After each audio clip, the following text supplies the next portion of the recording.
ഏറ്റവും പ്രധാനപ്പെട്ടത് മനുഷ്യർക്കൊപ്പം എന്നുള്ളതാണ് ഈ യാത്രയുടെ പ്രധാനപ്പെട്ട ഒരു സന്ദേശമായി ഉയർത്തി കാണിക്കുന്നത്.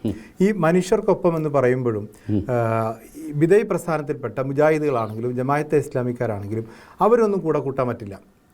മനുഷ്യർക്കൊപ്പം എന്ന് പറയും മാനവികതയുടെ മുദ്രാവാക്യം മുന്നോട്ട് വെക്കുകയും ഇസ്ലാമിനകത്ത് തന്നെയുള്ള ഒരു വിഭാഗത്തെ അവർ ചിലപ്പോൾ ചില കർമ്മശാസ്ത്രപരമായ വ്യത്യാസങ്ങൾ കൊണ്ട് മാറി നിൽക്കുന്നവരായിരിക്കാം. അവരെ ഉൾക്കൊള്ളാൻ പറ്റാതെ എങ്ങനെയാണ് മാനവികത എന്ന് പറയുന്ന മുദ്രാവാക്യം മുന്നോട്ട് വെക്കാൻ പറ്റുക?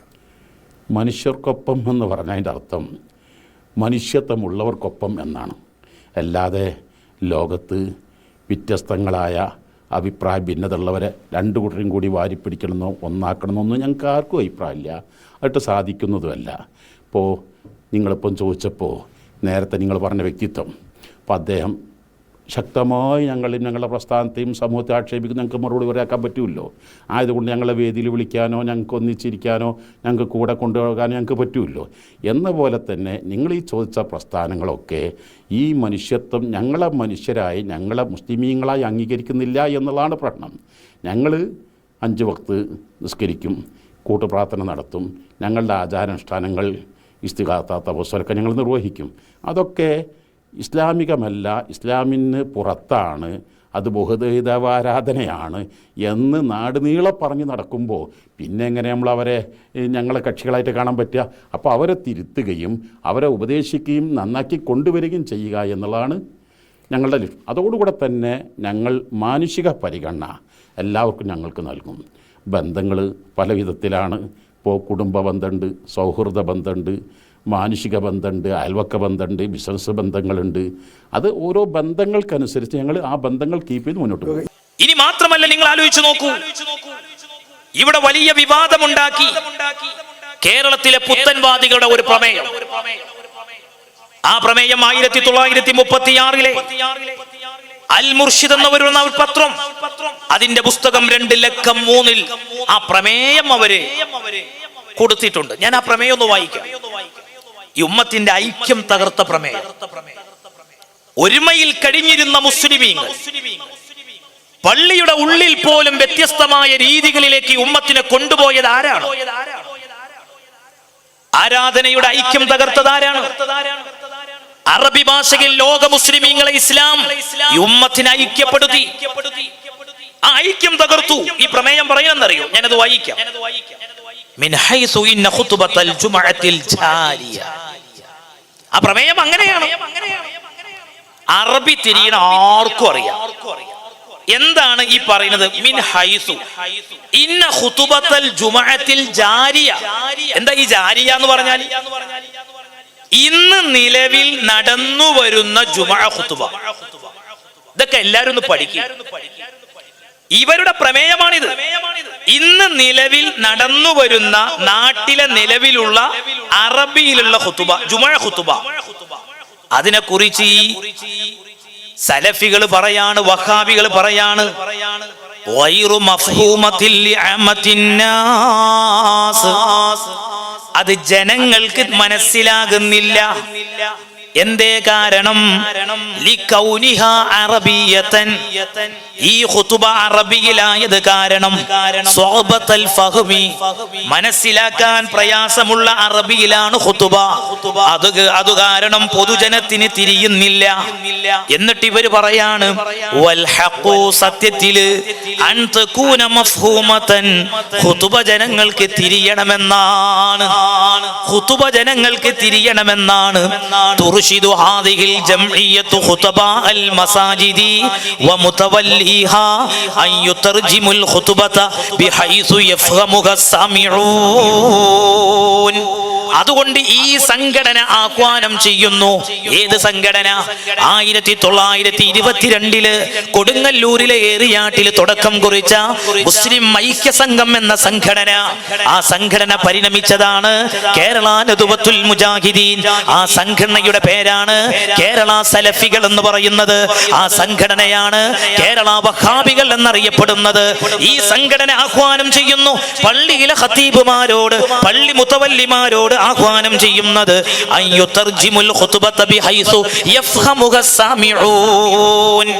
ശ്രോതാക്കൾക്ക് തിരിയുന്ന ഭാഷയിൽ ഖുതുബ ഓതണം.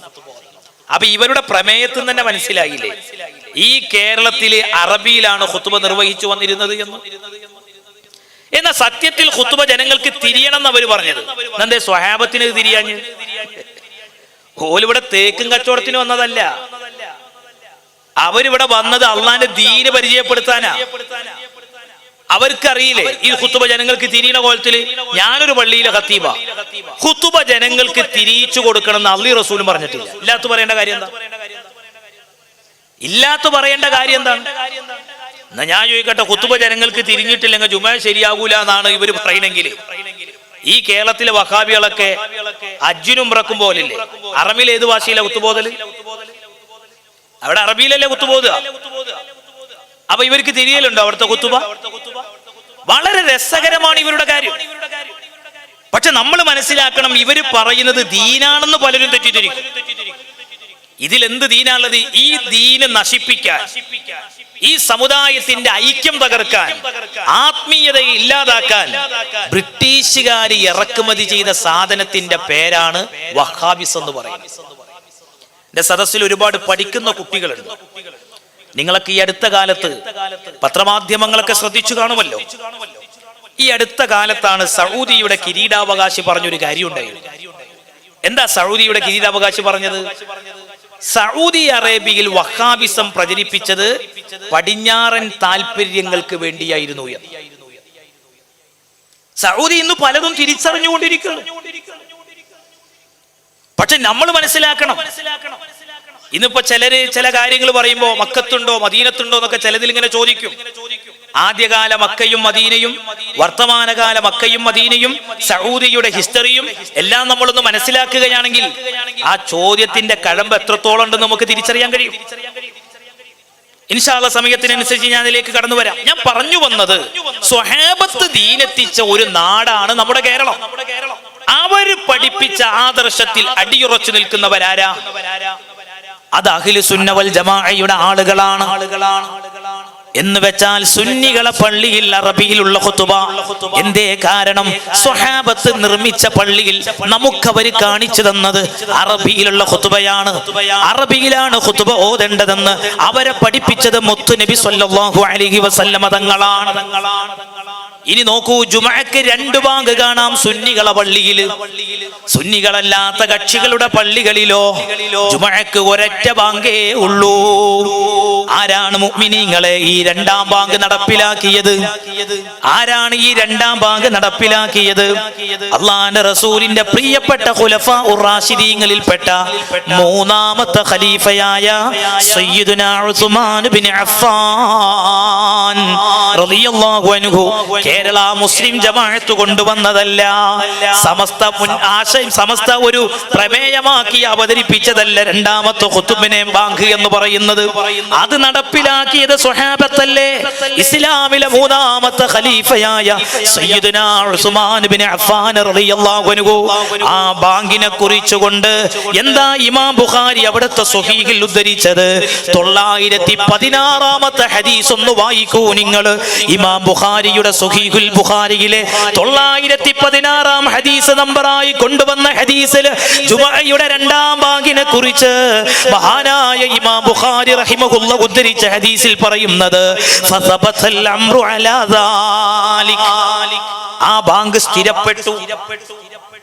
ആ ബാങ്ക് പിന്നെ ഇസ്ലാമിൽ സ്ഥിരപ്പെട്ടു. പിന്നീടൊക്കെ 2 ബാങ്ക്, ഹറമിൽ 2 ബാങ്ക്. ഉമ്മമാരെ, ഇന്ന് മക്കത്തും മദീനത്തൊക്കെ ജുമഅക്ക് എത്ര ബാങ്ക്? 2 ബാങ്ക്. കേരളത്തിലെ വഹാബികൾ ഒറ്റ ബാങ്ക് കൊടുക്കാനുള്ള കാരണം എന്താ? ഓല് പറയൂ, അത് നബി ചെയ്തതല്ലേ, അല്ല ഉസ്മാൻ ചെയ്തതല്ലേ, നബി ചെയ്തിട്ടില്ലല്ലോ. നബിദിനം വരുമ്പോ അവര് ചോദിക്കും ഉസ്മാൻ തങ്ങൾ ചെയ്തുക്കണോ? ഓലൊക്കെ ഇരട്ടത്താപ്പ് മനസ്സിലാക്കണം. മഹാനായ ഉസ്മാൻ ഇബ്നു അഫ്ഫാൻ റളിയല്ലാഹു അൻഹു ചെയ്താൽ നമുക്കത് തെളിവാകോ ഇല്ലേ? എന്താ നബി നമ്മളോട് പറഞ്ഞത്? മൻ യഅ്ശു മിൻകും ബഅദി, നിങ്ങൾ എന്റെ കാലശേഷം ജീവിക്കുകയാണെങ്കിൽ ഫസയറ ഇഖ്തിലാഫൻ കസീറാ, അഭിപ്രായ ഭിന്നതകൾ മതത്തിൽ നിങ്ങൾക്ക് കാണാനാകും. പല അഭിപ്രായ വ്യത്യാസങ്ങളും നിങ്ങൾക്ക് മതത്തിൽ കാണാനാകും. ഫഅലൈക്കും സുന്നതി വസുന്നതിൽ ഖുലഫാഇർ റാഷിദീനൽ മഹ്ദിയീൻ. നിങ്ങൾ എൻ്റെ ചര്യ മുറുകെ പിടിക്കണേ, എൻ്റെ ഖുലഫാഇന്റെ ചര്യ മുറുകെ പിടിക്കണേ എന്ന് പരിശുദ്ധ റസൂൽ മുഹമ്മദ് മുസ്തഫ സല്ലല്ലാഹു അലൈഹി വസല്ലം. റസൂലുള്ളാഹിന്റെ പേര് കേൾക്കുമ്പോൾ നമുക്ക് ഉറക്ക സ്വലാത്ത് എല്ലാം ഹബീബായ മുഹമ്മദ് മുസ്തഫ സല്ലല്ലാഹു അലൈഹി വസല്ലം. മുത്തനബി പറഞ്ഞതാ, നിങ്ങൾ എൻ്റെ ഖുലഫാഇന്റെ ചര്യ മുറുകെ പിടിച്ചോളി. നമ്മൾ മുറുകെ പിടിച്ചു. നമുക്ക് മുത്തനബിന്റെ വാക്ക് എന്ന് പറഞ്ഞാൽ അത് വല്ലാത്തൊരു വാക്കാണ്. അത് അവിടുന്ന് പറഞ്ഞാൽ മതി. ഇവർക്കുണ്ടോ 2 ഖുതുബ, അല്ല 2 ബാങ്ക്? 2 ബാങ്ക് ഇവർക്കില്ല. ഇനി നിങ്ങൾ ആലോചിച്ചു, നബി പറയാത്തൊക്കെ ഇവർ ചെയ്യുന്നുണ്ട്. ഞാൻ ചോദിക്കട്ടെ, കേരളത്തിൽ സ്വഹാബത്ത് നിർമ്മിച്ച ഒരൊറ്റ പള്ളിയിലും പെണ്ണുങ്ങൾ ജുമാഅക്കും ജമാഅത്തിനും പോയിട്ടില്ല? ഉറപ്പല്ലേ? ഒരു പള്ളിയിലും സ്ത്രീകൾ ജുമാ ജമാഅത്തിന് പോയിട്ടില്ലല്ലോ. അതേ സമയത്ത് കേരളത്തിൽ വഹാബി പള്ളികളിൽ പെണ്ണുങ്ങൾ ജുമാ ജമാഅത്തിന് പോകുന്നു. എന്താ കാരണം? ആരാ പഠിപ്പിച്ചത്? അങ്ങനെ പോയിട്ടുണ്ടോ? ഫാത്തിമ ബീവി പോയിട്ടുണ്ടോ? ആയിഷ ബീവി പോയിട്ടുണ്ടോ? നബിയുടെ ഭാര്യമാരാരെങ്കിലും പോയോ? ഉമ്മമാരെ പോയില്ല എന്ന് ആരാ പറയുന്നത്? ലക്ഷോപലക്ഷം ഹദീസ് മനപ്പാടമുള്ള ശാഫി ഇമാം പറയാണ്, വലം നഅലം മിൻ ഉമ്മഹാത്തിൽ മുഅ്മിനീന ഇംറഅതൻ ഖറജത് ഇലാ ജുമുഅത്തിൻ വലാ ജമാഅത്തിൻ ഫീ മസ്ജിദ്. നബിയുടെ ഭാര്യമാരിൽപ്പെട്ട ഒരൊറ്റ ഭാര്യയും ജുമുഅ ജമാഅത്തിന് പോയതായിട്ട് എനിക്കറിയാൻ സാധിച്ചിട്ടില്ല. ഷാഫി ഇമാം അറിഞ്ഞിട്ടില്ലെങ്കിൽ പിന്നെ ആരാ അറിയാ? ഷാഫി ഇമാം പറയാണ് ഞാൻ അറിഞ്ഞിട്ടില്ല. ഷാഫി ഇമാം അറിഞ്ഞിട്ടില്ല എന്ന് പറയുന്നത് എത്ര പ്രമാണങ്ങളുടെ വെളിച്ചത്തിലാണെന്നറിയോ? മഹാൻ പറയാണ്, വമാ അലിംതു അഹദൻ മിൻ സലഫിൽ മുസ്ലിമീന. നമ്മുടെ പൂർവ്വസൂരികളായ മുസ്ലിമീങ്ങളിൽ ഒരാളെയും എനിക്കറിയാൻ സാധിച്ചിട്ടില്ല. അമറ അഹദൻ മിൻ നിസാഇഹി ബിഇതിയാനി ജുമുഅത്തിൻ വലാ ജമാഅ മിൻ ലൈലിൻ വലാ നഹാർ. രാത്രിയിലോ പകലിലോ ജുമുഅക്കോ ജമാഅത്തിനോ നമ്മുടെ പൂർവ്വസൂരികളായ ഒരാളും അവരുടെ ഭാര്യമാരോട്, അവരുടെ പെൺമക്കളോട്, സഹോദരിമാരോട് ജുമുഅ ജമാഅത്തിന് പോകാൻ വേണ്ടി കൽപ്പിച്ചതായി എനിക്കറിയാൻ സാധിച്ചിട്ടില്ല.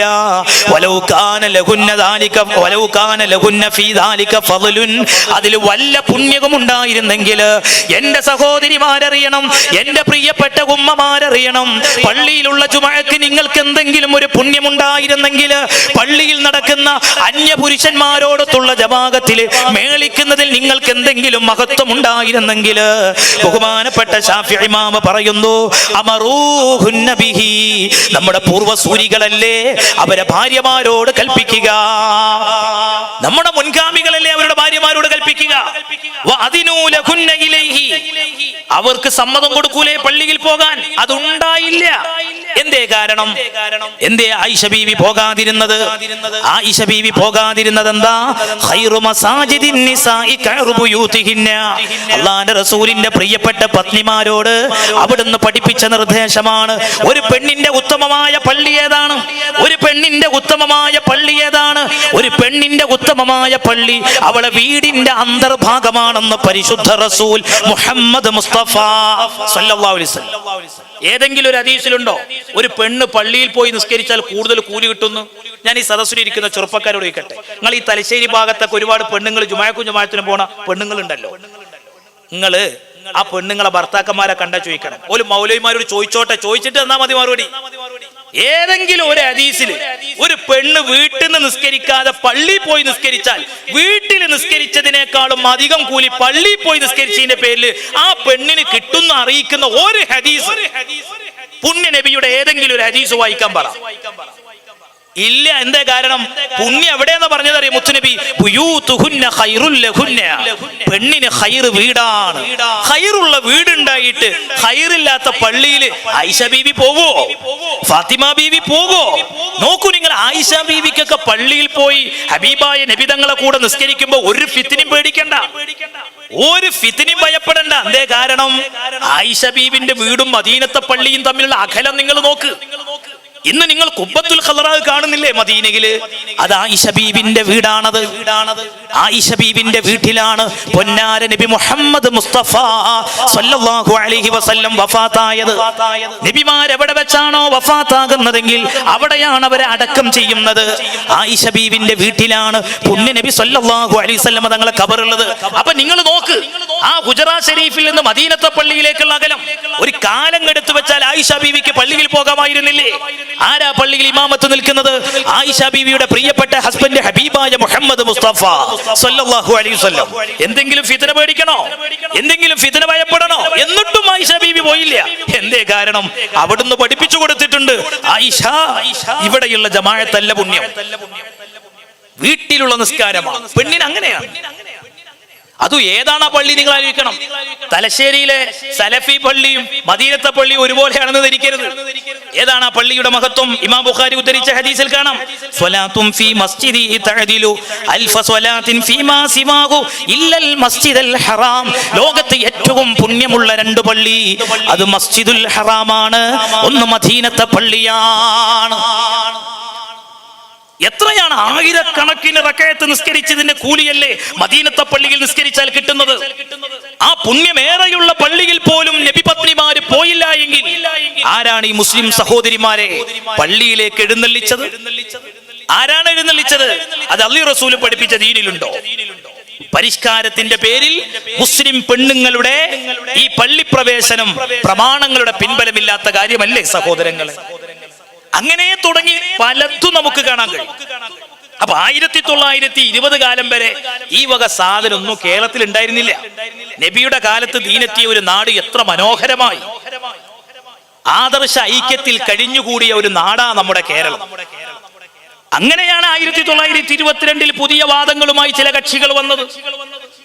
ആ കക്ഷികളെ പ്രതിരോധിക്കാൻ ആ കാലഘട്ടത്തിലെ ഉലമാവ് സടകുടഞ്ഞെഴുന്നേറ്റു. അങ്ങനെയാണ് 1926 സമസ്ത കേരള ജംഇയ്യത്തുൽ ഉലമ എന്ന പണ്ഡിത സംഘടന പിറവിയെടുക്കുന്നത്. സമസ്ത പിറക്കാളകാരൻ തന്നെ ബിദ്അത്തിനെ പ്രതിരോധിക്കാനാണ്. സകല ബിദ്അത്തിനെയും തുറന്നു കാണിച്ചു സമസ്ത കേരള ജംഇയ്യത്തുൽ ഉലമ. അവരുമായി എങ്ങനെ നിലപാട് സ്വീകരിക്കണമെന്ന് കൃത്യമായ രീതിയിൽ സമസ്ത ഇവിടെ കൃത്യമായി പഠിപ്പിച്ചു. എന്റെ പ്രിയപ്പെട്ട മുഅ്മിനീങ്ങളെ, നിങ്ങൾ ആലോചിച്ചു നോക്കൂ. അത് ഏതു പ്രസ്ഥാനങ്ങളാണെങ്കിലും വ്യത്യസ്തമായ ബിദ്അഈ കക്ഷികൾ കേരളത്തിൽ വന്നിട്ടുണ്ട്. ആദ്യം കടന്നു വന്നത് കേരളത്തിലെ വഹാബി പ്രസ്ഥാനമാണ്. അവരിന്ന് പല തട്ടുകളും വിവിധ വിഷയങ്ങളുമായി അവർ പോവുകയാണ്. അതിനുശേഷം കടന്നു വന്നു ഇവിടെ ജമാഅത്തെ ഇസ്ലാമി കടന്നു വന്നു, തബ്ലീഗ് ജമാഅത്ത് കടന്നു വന്നു. ആ സമയങ്ങളിലൊക്കെയും സമസ്ത വ്യക്തമായ രീതിയിൽ നിലപാട് പറഞ്ഞു. ഇപ്പൊ ബിദ്അത്തിനൊക്കെ എല്ലാവർക്കും ഈ വഹാബികളൊക്കെ എല്ലാവർക്കും തിരിയൽ തുടങ്ങി. കാരണം അവരുടെ ആശയത്തിൽ ഒരു കണിശതല്ല. ഇന്ന് പറഞ്ഞത് നാളെ മാറ്റി പറയും. ഇപ്പൊ ഒരു കൂട്ടർ മുജാഹിദ് ഇപ്പൊ എവിടെ എത്തിക്കണ അറിയങ്ങള്? ഇപ്പൊ നമ്മള് ഇവിടുന്ന് മദീനയിലേക്ക് ഒരു സലാം പറഞ്ഞാൽ അത് കണ്ട് മടക്കാൻ പ്രയാസമാണ്. അതേ സമയത്ത് ഖബറിന്റെ അടുത്ത് ചെന്നിട്ട് പറയുകയാണെങ്കിൽ അത് ചിലപ്പോ മടക്കി കൂടായില്ല. അവിടെ എത്തിക്കുന്ന ഇപ്പൊ ഒരു ടീം. ഇൻഷാ അല്ലാഹ് കുറച്ചും കൂടിയൊക്കെ നമ്മൾ ആദർശ പ്രഭാഷണങ്ങൾ നടന്നോട്ടെ. തലശ്ശേരി പാലത്തുമെന്ന് സലാം പറഞ്ഞയച്ചാലും അവിടെ എത്തുന്നുള്ളൂ ഇവരെ കൊണ്ട് നമ്മൾ പറയും. ഞാൻ അത് വെറുതെ പറയല്ല. തൗഹീദ് ഒരു പഠനം എന്ന പേരിൽ ഒരു മൗലവി ഒരു പുസ്തകം എഴുതിയത് നിങ്ങൾക്ക് വായിക്കാൻ കിട്ടും. ഈ സദസ്സിൽ ചെറുപ്പക്കാരുണ്ടല്ലോ, തൗഹീദ് ഒരു പഠനം. ആരാ പുസ്തകം എഴുതിയതെന്നറിയോ? കൊട്ടപ്പുറം സംവാദം നടന്നില്ലേ 1983 നമ്മളെ മുത്തു ശൈഖുന സുൽത്താനുൽ ഉലമ AP ഉസ്താദ് നയിച്ച സംവാദം. അല്ലാഹു ഉസ്താദിന് ആഫിയത്തുള്ള ആരോഗ്യമുള്ള ആയുസ് കൂട്ടി കൊടുക്കട്ടെ. ആ സംവാദത്തിൽ വഹാബി പക്ഷത്തിൽ നിന്ന് വിഷയം അവതരിപ്പിച്ച മൗലവി CP ഉമർ സുല്ലമി, അയാൾ എഴുതിയ പുസ്തകമുണ്ട് തൗഹീദ് ഒരു പഠനം. നിങ്ങൾ ആ പുസ്തകത്തിന്റെ 210ാമത്തെ പേജ് ഒന്ന് വായിക്കും. 210ാമത്തെ പേജ്. ഓൺലൈനിലൂടെ എന്റെ പ്രസംഗം കേൾക്കുന്ന സലഫികൾ ഉണ്ടാവുമല്ലോ. നിങ്ങൾ ഞാൻ ഈ പറയുന്ന ആശയം ആ പുസ്തകത്തിലുണ്ടോ എന്ന് പരിശോധിക്കുക. എന്താണ് ആ പുസ്തകത്തിൽ പറയുന്നത് അറിയോ? ഒരു വ്യക്തി ഒരു എഞ്ചിനീയറോട് സഹായം ചോദിക്കുമ്പോൾ അയാളെ കഴിവിൽപ്പെട്ടത് ചോദിക്കണം. ഒരു വൈദ്യന്റെ അടുത്ത് ചെന്ന് സഹായം ചോദിക്കുമ്പോൾ അയാളെ കഴിവിൽപ്പെട്ടത് ചോദിക്കണം. ഇനി തിരിച്ചു ചോദിച്ചാലോ? ഒരു ഉദാഹരണത്തിന് ഒരു എഞ്ചിനീയറോട് ഇപ്പൊ ഒരാള് ഈ സദസ്സിൽപ്പെട്ട ഒരു സാധാരണക്കാരൻ ചോദിക്കുകയാണ്. എന്താ ചോദിക്കണ അറിയോ? എന്താന്നറിയില്ല, എനിക്ക് വല്ലാത്ത വയറിനൊരു അസ്വസ്ഥത, എന്താ സാറേ എന്ന് ചോദിച്ചാൽ അതോടുകൂടെ ഈ ചോദിച്ചോ മുശ്രിക്കായി. പണ്ടൊക്കെ ശിർക്ക് കുത്തുബിയത്തിലേ ഉണ്ടായിരുന്നുള്ളൂ. പണ്ടൊക്കെ ഒരു ശിർക്ക് ചെയ്യണമെങ്കിൽ ചുരുങ്ങിയതൊരു മക്കാമിലെങ്കിലും പോകേണ്ടിയിരുന്നു. ഇപ്പൊ എഞ്ചിനീയറെ കഴിവിൽ പെട്ടതല്ലത്. അതാണ് പ്രശ്നം. അങ്ങനെയാണെങ്കിൽ ഇപ്പൊ ഒരാളോട് പൈസ ചോദിക്കുകയാണ്, മോളെ കല്യാണൊക്കെ റെഡി ആയിരുന്നു, അജയരെ മോളെ കല്യാണൊക്കെ റെഡി ആയിട്ടുണ്ട്, നിങ്ങളൊരു 3 ലക്ഷം റുപ്യ വായ്പ തരണട്ടാന്ന് പറഞ്ഞാൽ, ഏയ് ആജേർക്ക് നിങ്ങളെ സഹായിക്കാൻ കഴിഞ്ഞിട്ടില്ലെങ്കിൽ നിങ്ങൾ മുശ്രിക്കായി. ഇവരൊക്കെ നമ്മളെ ദുനിയാവില് നമ്മളെ ഇടയിൽ ജീവിക്കുന്നുണ്ടല്ലോ, മതത്തിന്റെ പേരിൽ നിന്ന് ആലോചിച്ചിട്ടാ എനിക്കൊക്കെ നാണക്കേട്. ഈ ഉമ്മത്തിനെ എരപ്പാക്കണ ഒരുപാട് ശിർക്കന്റെ ഫത്വകൾ നിങ്ങളൊന്ന് ആലോചിച്ച് നോക്കി. നമ്മളെ മതം എവിടെ എത്തി? എത്ര സുന്ദരമായ ഒരു മതാണ്. എന്നിട്ട് പേരുദോഷം എന്താണെന്നറിയോ? ഈ മതത്തെ വഷളാക്കണ ആരാ? സുന്നികളാണ്. എല്ലാ വേണ്ടാത്തവരും ചെയ്യുന്നവരാ. ഇപ്പൊ ഇവരിലേക്ക് ആളുകൾ പോക്കൊക്കെ കുറവാ. ഇതൊരു യാഥാർത്ഥ്യമാണ്. കാരണം ഇവരാകെ പല കക്ഷികളായി. മാത്രല്ല കാസർഗോഡ് പറഞ്ഞത് തിരുവനന്തപുരത്ത് അതേ ഗ്രൂപ്പിൽപ്പെട്ട മൗലവി തിരുത്തേണ്ട ഗതികേടായി. എന്തൊക്കെയാ പറയുന്നത്? ഇപ്പൊ കാസർഗോഡ് ഒരു ഗ്രൂപ്പ് മുജാഹിദിന്റെ വേദിയിൽ വെച്ച് പറഞ്ഞു, ഉമ്മമാർക്കൊക്കെ അറിയുന്ന ഒരു കാര്യമാണ്, എന്ത്, നമ്മൾ ഈ കുഞ്ഞ് ജനിച്ചിട്ടുണ്ടെങ്കിൽ കുഞ്ഞിന്റെ വലത്തേ ചെവിയിൽ ബാങ്കു ഇടത്തേ ചെവിയിൽ ഇക്കാമത്ത് കൊടുക്കൂലേ?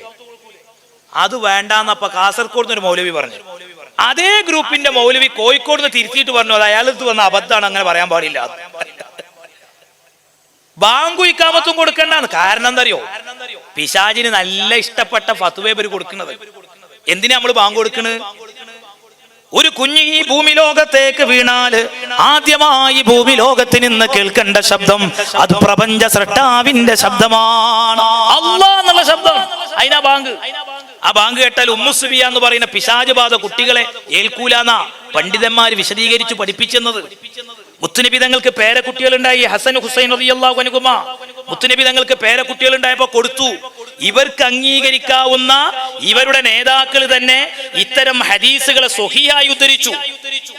പക്ഷെ ഇപ്പൊ അടുത്ത് പറഞ്ഞു തുടങ്ങുക ബാങ്ക് കൊടുക്കണ്ട. നല്ല രസമുള്ള പരിപാടിയാ. കോഴിക്കോട് ഒരു കൂട്ടർ മുജാഹിദ് സമ്മേളനം നടത്തി. ആ സമ്മേളനത്തില് കുട്ടശ്ശേരി മുഹമ്മദ് മൗലവി എന്ന് പറഞ്ഞൊരു മൗലവി ഉണ്ട്, ഇപ്പോഴും ജീവിച്ചിരിപ്പുള്ള മൗലവിയാ. അയാൾ പറഞ്ഞ എന്താ നിങ്ങള്, ഈച്ച വെള്ളത്തിൽ വീണാൽ, ബുഖാരിയിലെ ഒരു ഹദീസാണ്, ഈച്ച ഒരു വെള്ളത്തിൽ വീണ എന്താ ചെയ്യണ്ട്? ഈച്ചനെ മുഴുവനായിട്ട് മുക്കണം. മൗലവി പറയാണ് ആ ഹദീസ് അങ്ങനെ അംഗീകരിക്കാൻ പറ്റില്ല. അപ്പൊ നബി പറഞ്ഞല്ലേ, നബി പറഞ്ഞോട്ടെ. നബി പറഞ്ഞു എന്ന് വിചാരിച്ചിട്ട് ഹദീസാണ് കേൾക്കരുത്. അതിന് മുജാഹിദ് ചില ഡിമാൻഡൊക്കെ വെച്ചിട്ടുണ്ട്, നിബന്ധന വെച്ചിട്ടുണ്ട്. അതിൽ ഒന്നെന്തെന്നറിയോ? അതിലൊന്ന് പറയുന്നത്, ഒരു ഹദീസ് സ്വീകരിക്കണമെങ്കിൽ ഇവർ പറയുന്നത് എന്തറിയോ? ഖുർആനിന് എതിരാകാൻ പാടില്ല. സുബ്ഹാന ജല്ല ജലാലു. ഹദീസ് ഉണ്ടോ ഖുർആനിന് എതിരാകുന്നത്? ഈ മൗലവിമാരെ വിവരക്കേടല്ലേ ഈ സമൂഹം കേൾക്കേണ്ടി വരുന്നത്?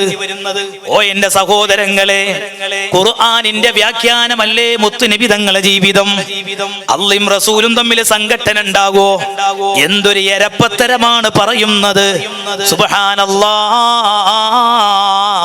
മൗലവിമാര് പറയുന്നുണ്ട് ചില ഹദീസുകൾ ഖുർആനിന് എതിരാണെന്ന്. ഏതാണ് ഹദീസ്? ഹദീസ് ഇമാം ബുഖാരിയൊക്കെ ഉദ്ധരിച്ച ഹദീസ് തന്നെയാണ്. ഏതാണ് ഹദീസ് എന്നറിയുമോ?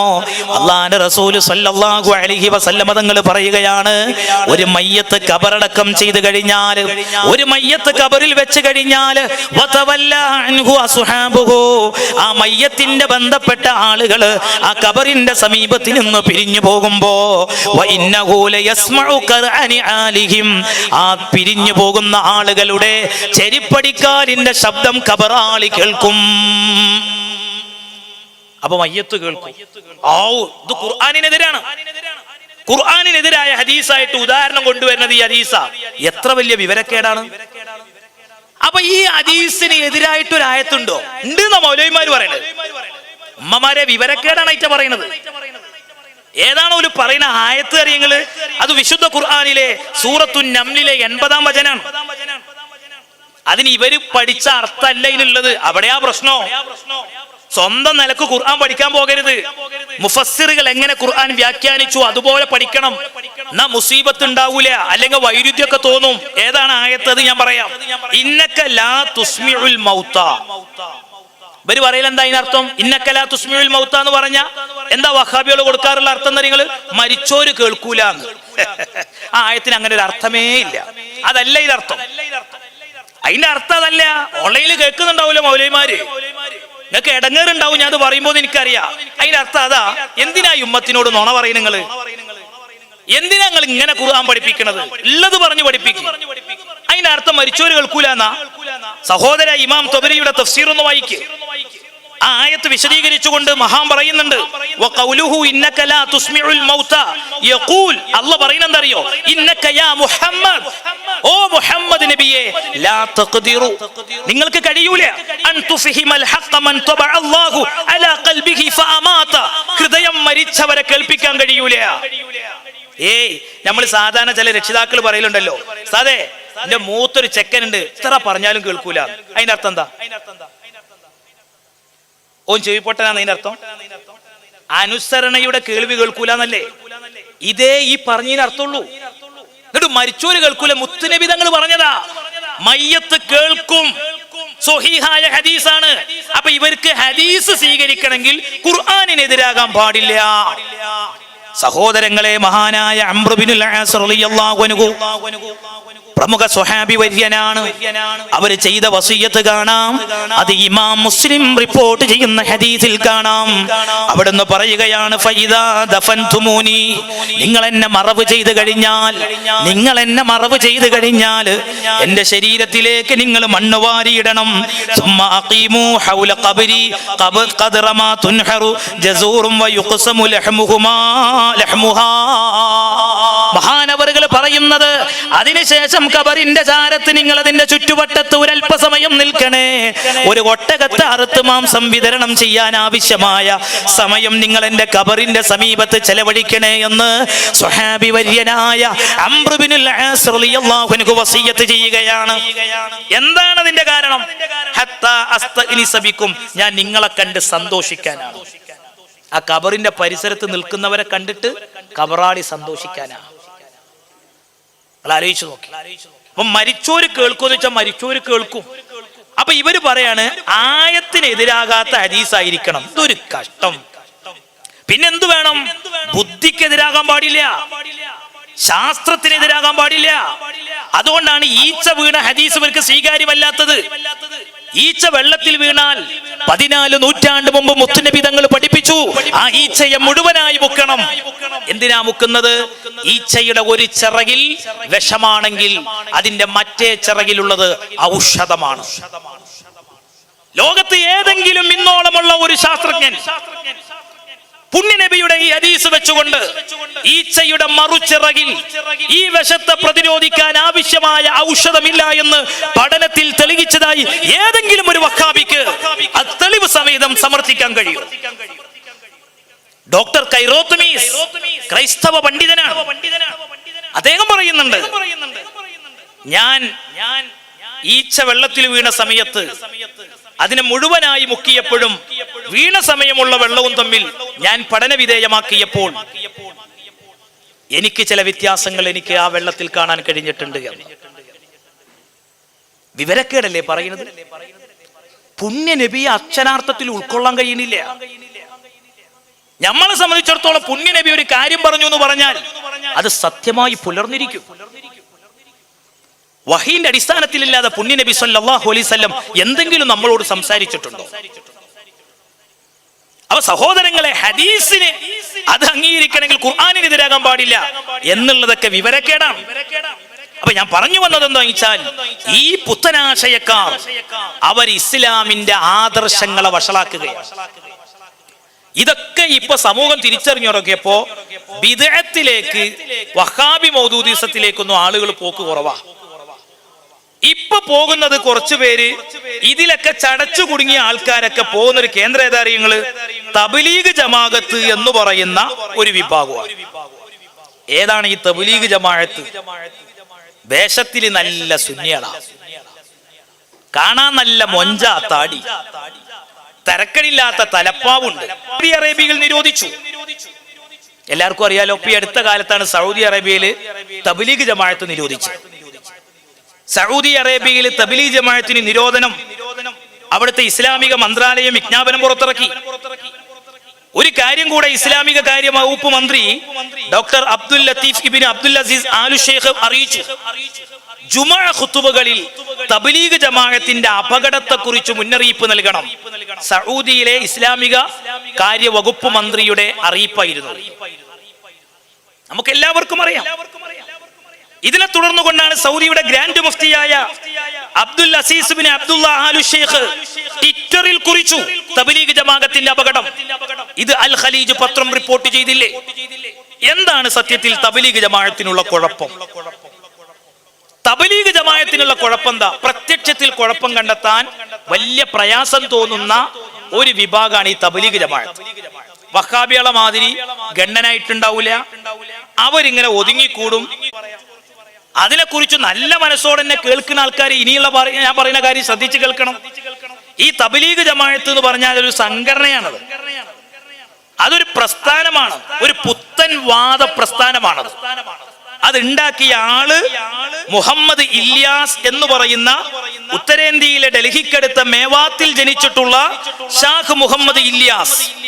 അയാൾ സ്ഥാപിച്ച പ്രസ്ഥാനത്തിന്റെ പേരാണ് തബ്ലീഗ് ജമാഅത്ത്. അദ്ദേഹത്തിന്റെ ഗുരുവായ റഷീദ് അഹമ്മദ് ഗംഗോഹി, അയാളുടെ വഹാബി ചിന്ത ഇയാളെ സ്വാധീനിച്ചു. അതുകൊണ്ട് തന്നെയാണ് ഇദ്ദേഹത്തിന്റെ വരമൊഴി സമാഹാരമായ മക്കാത്തീബിലും വാമൊഴി സമാഹാരമായ മൽഫൂലാത്തിലും തികഞ്ഞ വഹാബിസത്തിന്റെ ആശയം, എന്തിനേറെ പറയണം, മലയാളത്തിൽ പുറത്തിറക്കിയ പുസ്തകത്തിലും വഹാബി ആദർശം തബ്ലീഗ് ജമാഅത്തിന്റെ പുസ്തകങ്ങളിൽ നിറഞ്ഞു നിൽക്കുന്നത് നിങ്ങൾക്ക് കാണാൻ കഴിയും. ഞാനൊരു ഉദാഹരണം പറയാം, എല്ലാവരും മനസ്സിലാക്കാൻ വേണ്ടി പറയാം. ആലുവ എടത്തലയിൽ പ്രവർത്തിക്കുന്ന തബ്ലീഗിന്റെ കൗസരിയ കോംപ്ലക്സിന്റെ പ്രിൻസിപ്പാളാണ് കരീം കാസിമി എന്ന് പറയുന്ന വ്യക്തി. ഇത് കേൾക്കുന്ന തബ്ലീഗിന്റെ ആൾക്കാരുണ്ടാവും, നിങ്ങൾ ശ്രദ്ധിച്ചു കേട്ടോ. അദ്ദേഹം വിവർത്തനം ചെയ്ത നിങ്ങളുടെ മൗലാന മുഫ്തി മുഹമ്മദ് ഷഫീഇന്റെ മആരിഫുൽ ഖുർആൻ എന്ന് പറയുന്ന ഗ്രന്ഥമുണ്ട്. അത് മലയാളത്തിലേക്ക് വിവർത്തനം ചെയ്തിട്ടുണ്ടല്ലോ.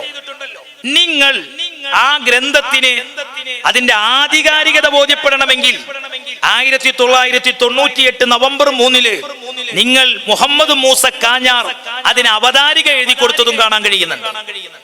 എന്താണ് ആ ഖുർആൻ പരിഭാഷയിലുള്ള പ്രശ്നം? തബ്ലീഗ് ജമാഅത്തിന് വഹാബിസ് ഉണ്ടോ ഇല്ലേ എന്നുള്ളത് നിങ്ങൾ ആ പരിഭാഷ നോക്കിയാൽ മതി. എന്താണ് അതിൽ ഫാത്തിഹയുടെ അർത്ഥം പറയും, വിശദീകരിക്കും, ആശയം വിശദീകരിക്കുന്ന ഭാഗത്ത് പറയുന്ന അറിയോ? മസാറുകളിലേക്ക് നേർച്ച നേരുന്നത്, മക്ബറകളിലേക്ക് നേർച്ച നേരുന്നത്, ഇസ്തിഗാസ, ഇതെല്ലാം ശിർക്കാണ് എന്നാണ്. തന്നല്ലേ വഹാബിസോ? ഇനി നിങ്ങൾ ആലോചിച്ച് നോക്കൂ, അതിന്റെ സൂറത്തുൽ അൻആം 82 മുതൽ 89 വരെയുള്ള ആയത്തുകൾ വിശദീകരിക്കുന്നിടത്ത് മക്ബറ സിയാറത്ത് ശിർക്കാണെന്ന് പറയുന്നു. മാഇദ സൂറത്തിലെ 3-ാം വചനം വിശദീകരിക്കുന്നിടത്ത് ഈ പരിഭാഷയിൽ തബ്ലീഗുകാരന്റെ പരിഭാഷയിൽ പറയുന്നത് നബിദിനാഘോഷം ക്രിസ്തുവിന്റെ പിറന്നാൾ പോലെയാണ് എന്നാ പറയുന്നത്. ക്രിസ്തുവിന്റെ പിറന്നാൾ പോലെയാണ് നബിദിനാഘോഷം. ഇനി മാഇദയുടെ 3-ാം വചനത്തിൽ മക്ബറകൾക്ക് നേർച്ച നേരുന്നത് ശിർക്കാണെന്ന് പറയുന്നു. സഹോദരങ്ങളെ, ഇത് അതില് മാത്രമല്ല, പൊതുവില് തബ്ലീഗ് ജമാഅത്തിനെ പറയുമ്പോ അവരുടെ ഉറുദു പുസ്തകങ്ങളാണ് ഉദ്ധരിക്കേണ്ടി വരുന്നതെങ്കിൽ ഇപ്പോൾ അതിന്റെ ആവശ്യമില്ല. മുഅ്മിനീങ്ങളെ, ഇത് തബ്ലീഗ് ജമാഅത്തുകാര് കേരളത്തിൽ പുറത്തിറക്കിയ പുസ്തകമാണ്. ഈ പുസ്തകത്തിന്റെ പേരെന്താണെന്നറിയുമോ? ദേവബന്ധു പണ്ഡിതർ നവോത്ഥാന ശില്പികൾ എന്നാണ്. ഇത് സമസ്തയുടെ ബുക്കല്ല, ഇത് മുസ്ലിം ജമാഅത്ത് പുറത്തിറക്കിയതല്ല, ഇത് SYSO SSFO പുറത്തിറക്കിയതല്ല, ഇത് സാക്ഷാൽ തബ്ലീഗ് ജമാഅത്തുകാരന്റെ ഔദ്യോഗികമായ പുസ്തകമാണ്. എന്താണ് ഈ പുസ്തകത്തിൽ? ഈ പുസ്തകത്തിൽ ഒട്ടനവധി കാര്യങ്ങൾ പറയുന്നു, ഒട്ടനവധി കാര്യങ്ങൾ. ഞാൻ അതിലെ ചിലത് പറയാം. ഒന്ന്, ഈ വഹാബി പ്രസ്ഥാനത്തിന്റെ സ്ഥാപക നേതാവാര ഇബ്നു അബ്ദുൽ വഹാബാണ്. ആ ഇബ്നു അബ്ദുൽ വഹാബിനെ കുറിച്ച് ഇവരുടെ ഈ പുസ്തകം എന്താണ് ആ മനുഷ്യനെ കുറിച്ച് എഴുതിയതെന്ന് വായിച്ചു തരാം, കേട്ടോളൂ, എല്ലാരും കേട്ടോളൂ. ഇബ്നു അബ്ദുൽ വഹാബ് എന്ന് പറയുന്ന വഹാബി പ്രസ്ഥാനത്തിന്റെ സ്ഥാപക നേതാവിനെ കുറിച്ച് തബ്ലീഗ് ജമാഅത്തുകാർ എഴുതുകയാണ്, കേട്ടോളൂ. എന്താണ് എഴുതിയത്? സുബ്ഹാനല്ലാഹ്, തുർക്കി ഭരണകൂടം ബ്രിട്ടീഷ് ആധിപത്യത്തിലേക്ക് അമർന്നുകൊണ്ടിരിക്കുന്നത് കണ്ടറിഞ്ഞ ഇബ്നു അബ്ദുൽ വഹാബ് അന്ന് ആ മഹത്തായ കൃത്യം ചെയ്തില്ലായിരുന്നുവെങ്കിൽ മറ്റേത് നാടും അധിനിവേശത്തിനിരയായതുപോലെ ഇരു ഹറമുകളടങ്ങുന്ന സൗദിയും ബ്രിട്ടന്റെ പിടിയിലമരുമായിരുന്നു. പടച്ചവൻ ഇബ്നു അബ്ദുൽ വഹാബിന്റെ കരങ്ങളെ ഹറമുകളുടെ കാവലിനായി തെരഞ്ഞെടുക്കുകയായിരുന്നു. ഞാൻ ചോദിക്കട്ടെ, തബ്ലീഗ് ജമാഅത്തുകാരാ, എന്തിനാ തലയിൽ തൊപ്പിയും വെച്ച് നടക്കുന്നത്? എന്തിനാണ് ഈ ഉമ്മത്തിനെ കബളിപ്പിക്കാൻ വേണ്ടി ഞങ്ങൾക്ക് വഹാബിസം ഞങ്ങളെ ആദർശത്തിലില്ല എന്ന് പറയുന്നത്? ആരാണ് ഇബ്നു അബ്ദുൽ വഹാബ്? ആ ഇബ്നു അബ്ദുൽ വഹാബിനെയല്ലേ നിങ്ങൾ വെള്ളപൂശുന്നത്? ആ ഇബ്നു അബ്ദുൽ വഹാബിനെ കുറിച്ച് നിങ്ങളുടെ അഭിപ്രായം എന്താണ്? ഇബ്നു അബ്ദുൽ വഹാബ് ആരാണെന്നറിയുമോ? അദ്ദേഹത്തെ കുറിച്ച് ചരിത്രം വായിച്ചാൽ അറിയാം. തുല്യതയില്ലാത്ത ക്രൂരത കാണിച്ച ലോകത്തെ ഏറ്റവും വലിയ ഒരു ക്രൂരനായ മനുഷ്യനാണ് അദ്ദേഹം. എത്ര നിരപരാധികളെയാ കൊന്നുതള്ളിയത്, എത്ര നിരപരാധികളെയാ കൊന്നുതള്ളിയത്. വായിക്ക് നിങ്ങൾ മുഹമ്മദ് അസീസിന്റെ റോഡ് ടു മക്ക എന്ന് പറയുന്ന പുസ്തകം. ആ പുസ്തകത്തിൽ നിങ്ങൾക്ക് കാണാൻ കഴിയും. എന്തിനേറെ പറയണം, ഈ മൊയ്ദ് മൗലവിയുടെ ഇന്ത്യൻ മുസ്ലിമീങ്ങളും സ്വാതന്ത്ര്യ പ്രസ്ഥാനവും എന്ന പുസ്തകം നിങ്ങൾ വായിക്ക്. ആ പുസ്തകത്തിൽ ഇബ്നു അബ്ദുൽ വഹാബിന്റെ വഹാബിസത്തിന്റെ ഭീകരതയുടെ ചരിത്രം നിങ്ങൾക്ക് കാണാൻ കഴിയും. ആ ഇബ്നു അബ്ദുൽ വഹാബിനെ വെള്ളപൂശാണ്, ചെറിയ ക്രൂരതയാണോ കാണിക്കുന്നത്? ഇബ്നു അബ്ദുൽ വഹാബിനെ വെള്ളപൂശുകയാണ് തബ്ലീഗ് ജമാഅത്തുകാര്. ഞാൻ ചോദിക്കട്ടെ, ഇവരുടെ ആശയം, ഇവരുടെ പുസ്തകത്തിൽ ഞാൻ പറഞ്ഞു ഖബറുകൾക്ക് നേർച്ച നേരുന്നത്. എങ്ങനെയാ ഇവരെ എതിർക്കാതിരിക്കുക? എന്തേ കാരണം? ഇവരെ സ്വാധീനിച്ച വിഷയത്തിലെ നേതാവ് ആരാന്നറിയോ? 12ാം നൂറ്റാണ്ടിലെ ഇബ്നു തൈമിയ എന്ന് പറയുന്ന വ്യക്തിയാണ്. ആ ഇബ്നു തൈമിയുടെ മജ്മൂഅത്തുർ റസായിൽ എന്ന് പറയുന്ന ആ ഗ്രന്ഥത്തിലൂടെ ഒരു ഭീകര ഫത്വ ഇബ്നു തൈമിയ കൊടുത്തത് കാണാൻ കഴിയും. എന്താണ് ആ ഭീകര ഫത്വ? സംഹാരാത്മകമായ ഒരു ആശയം സലഫി പൂർവാചാര്യനായ ഇബ്നു തൈമിയ കൊടുത്തു. ആ ഫത്വയാണ് 1981 ഒക്ടോബർ മാസത്തിലെ അൽമനാറിൽ NV ഇബ്രാഹിം മൗലവി വിവർത്തനം ചെയ്ത് അൽമനാർ അച്ചടിച്ചത്. എന്താണ് ആ ഫത്വയിൽ പറയുന്നത്? ഇത് തന്നെയാണ് തബ്ലീഗ് ജമാഅത്തിന്റെയും വാദം. എങ്ങനെയാ ഇവർ ഇബ്നു അബ്ദുൽ വഹാബിനെ വെള്ളപൂശാതിരിക്കുക?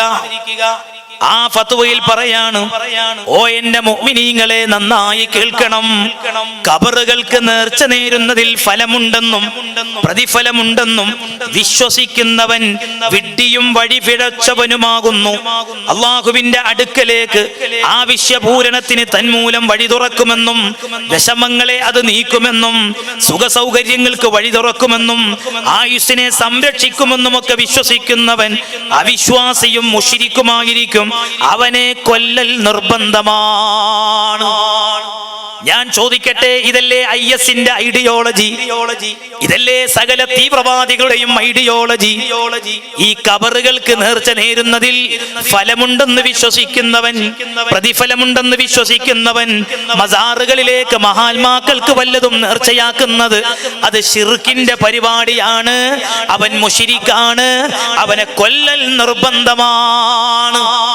ഇബ്നു തൈമിയുടെ ഈ ഭീകര ഫത്വ വഹാബിസം എങ്ങനെയാണ് ഏറ്റുപിടിച്ചത് എന്ന് നിങ്ങൾ ചരിത്രം വായിക്ക്. തബ്ലീഗ് ജമാഅത്തിന്റെ മൗലവിമാരന്റെ ശബ്ദം കേൾക്കുന്നുവെങ്കിൽ ഇബ്നു അബ്ദുൽ വഹാബിനെ നിങ്ങൾ വെള്ളപൂശുമ്പോ നിങ്ങൾ ചരിത്രം വായിക്കണം. ആരാണ് ഈ മനുഷ്യൻ? ആ മനുഷ്യന്റെ ക്രൂരകൃത്യത്തിന്റെ ഭീകരതയുടെ ആഴം എത്രയാണ് എന്ന് നിങ്ങൾക്ക് ചരിത്രത്തിൽ നിന്ന് മനസ്സിലാക്കാൻ കഴിയും. സ്വഹാബി വര്യനായ അബ്ദുല്ലാഹ് ഇബ്നു സിദ്ദീഖ് റളിയല്ലാഹു അൻഹുവിന്റെ ഖബർ പൊളിച്ചുകൊണ്ടാണ് ജസീറത്തുൽ അറബിൽ ഈ സംഹാര താണ്ഡവത്തിന് തുടക്കം കുറിച്ചത്. ഞാൻ ചോദിക്കട്ടെ, കേരളത്തിലെ സലഫി സ്ഥാപകരിൽ പ്രധാനിയാണ് EK മൗലവി എന്ന് പറയുന്ന മൗലവി. ആ മൗലവിയുടെ നേതൃത്വത്തിൽ പുറത്തിറക്കിയ അൽ-ഇത്തിഹാദ് എന്ന് പറയുന്ന മാസിക, ആ മാസികയിൽ ഈ ഭീകരത കൃത്യമായി രേഖപ്പെട്ടത് കാണാൻ കഴിയും. 1956 പുറത്തിറക്കിയ അൽ-ഇത്തിഹാദ് മാസിക ആ അൽ-ഇത്തിഹാദ് മാസികയിൽ ഇവര് കാണിച്ച ക്രൂരതയെ കുറിച്ചുകൊണ്ട് വളരെ കൃത്യമായി പറയുന്നു. ഞാനത് വായിക്കാം.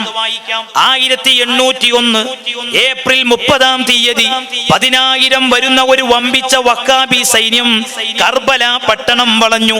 പട്ടണവാസികളിൽ ഒരു ഭാഗത്തെ അവർ കൊന്നുകളഞ്ഞു. ഹുസൈൻ റളിയല്ലാഹു അൻഹു മക്കാമ് കൊള്ളയടിച്ചു. അവിടേക്ക് അനറബികളായ സന്ദർശകന്മാർ വഴിപാട് കൊടുത്തിരുന്ന എല്ലാ വില പിടിച്ച രത്നങ്ങളും മറ്റും അവർ ശേഖരിച്ചു. ഇതൊന്നും അവരുടെ ഹൃദയത്തിന് അസഹ്യമായി തോന്നിയില്ല.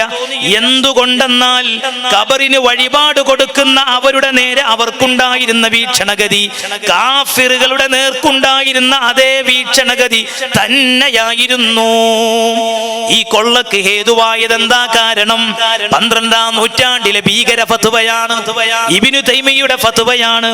ആ ഫത്വയാണ് 81-ലെ അൽമനാറില് അവര് പുനഃപ്രസിദ്ധീകരിച്ചത്. സഹോദരങ്ങളെ, ലോകത്ത് ഇന്ന് നടന്നുകൊണ്ടിരിക്കുന്ന എത്രമാത്രം ക്രൂരമായ കുറ്റകൃത്യങ്ങൾ ഈ വക്കാബി ഐഡിയോളജിയുടെ ഫലമായിട്ടാണെന്ന് എന്റെ സദസ്സിലിരിക്കുന്ന ചെറുപ്പക്കാര് മനസ്സിലാക്കണം.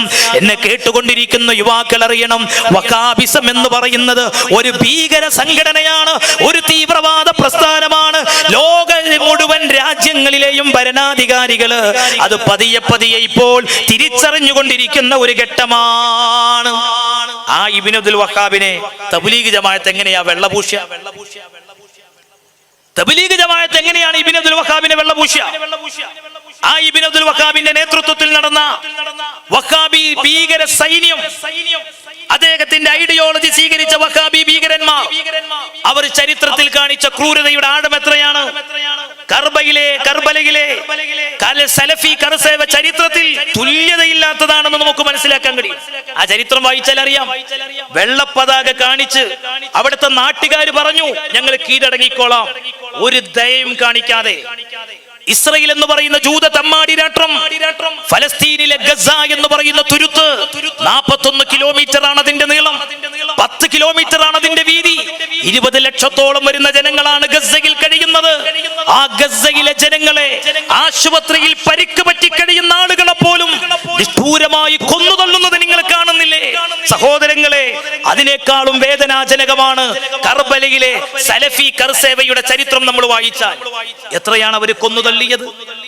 വെള്ളപ്പതാക കാണിച്ചുകൊണ്ട് നാട്ടുകാർ പറഞ്ഞു, ഞങ്ങൾ കീഴടങ്ങാം, ഞങ്ങൾ ആക്രമിക്കരുത് എന്ന്. കൂട്ടക്കശാപ്പ് ചെയ്തില്ലേ വഹാബി ഭീകരന്മാർ?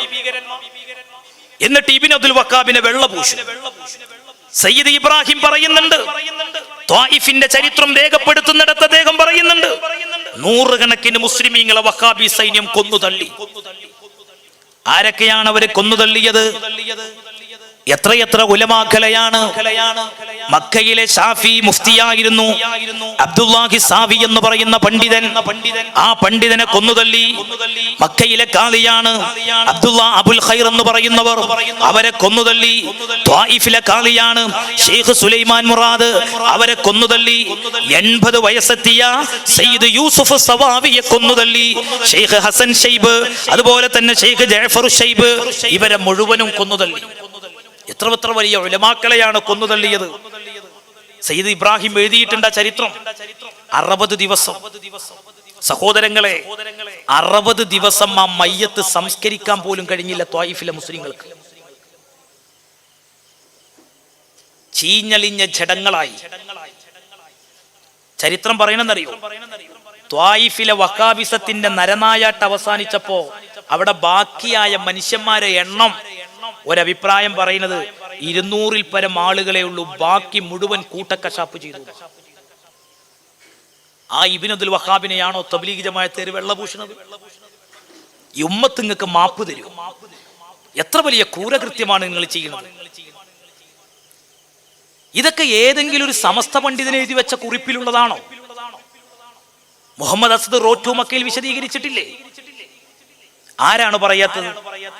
ഹിജ്റ 1217 സലഫി വിപ്ലവകാരികൾ മക്ക ഹറം ഉപരോധിച്ചു. പുണ്യഭൂമിയിലെ ജനങ്ങളെ പട്ടിണിക്കിട്ടു. സകല കവാടങ്ങളും ഉപരോധിച്ചു. തീർത്ഥാടനത്തിന് വരുന്നവരെ കൊല്ലുകയോ തിരിച്ചയക്കുകയോ ചെയ്തു.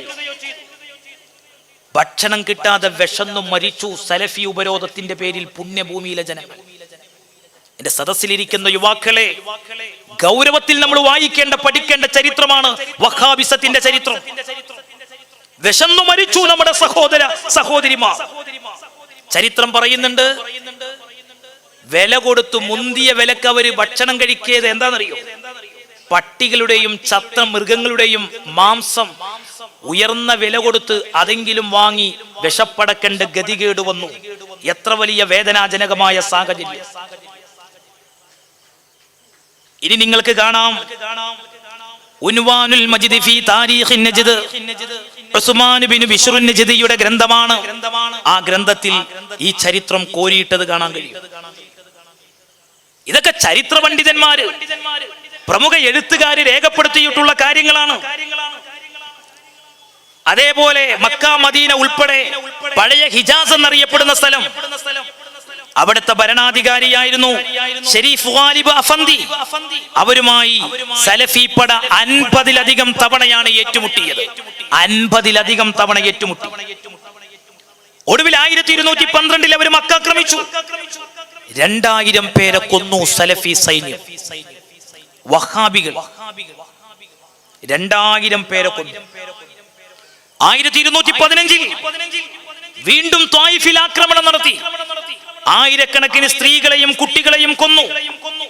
ചരിത്രം പറയുന്നു, എല്ലാം കഴിഞ്ഞപ്പോൾ ഏതാനും മനുഷ്യർ 3 കോപ്പി ഖുർആൻ, 1 കോപ്പി സ്വഹീഹുൽ ബുഖാരി, ഹുസൈൻ ഹിൽമി പറയുന്നുണ്ട്, അതായിരുന്നു അവിടെ ബാക്കിയായത്.